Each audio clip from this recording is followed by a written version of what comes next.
abort inkişafdan qalmış hamiləlik belədir. İnkişafdan qalmış hamiləliyi olan pasiyentlər küretaj sonrası mini abort deyirik. Mini abort sonrası olan materialı bəzən bir genetik müayinəyə göndəririk, amma nə vaxt?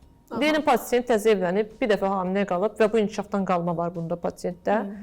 Bunu həmən genetikaya göndərək, baxdıraq, bunu icra etmirik. Çünki ola bilər də, yəni bir dəfə inkişafdan qalmış hamiləliyi həmən genetikaya göndərək, səbəb axtaraq, bu o qədər də vacib olmayan bir analizdir onun üçün. Çünki hamilə qalmış, o xəstənin birində inkişafdan qalma ola bilər.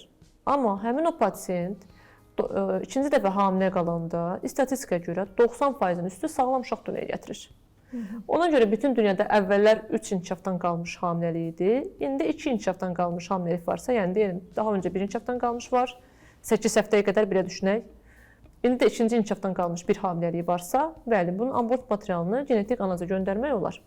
Məhz bu genetik analiza baxdıq, nə olacaq? Xəstəyə nə müalicə verəcəyik? Burada məqsəd xəstəyə hansısa bir müalicəni verək və bu ikinci hamiləti təkrarlanmasın deyil. Sadəcə, əgər bir abort materialında genetik qüsuru bir bəbək varsa, yəni məsələn, bu pasiyentdə genetik qüsurlu, yəni xromosomasının bəbək dünyaya gələ bilər. Ona görə o pasiyentdə, yəni keçən verilişlərdə daha doğrusu demişdik, əgər pasiyentdə 2 və daha çox inkişafdan qalmış hamiləlik varsa, bəli, genetik analiz göndəririk. Nəyə baxırıq burada?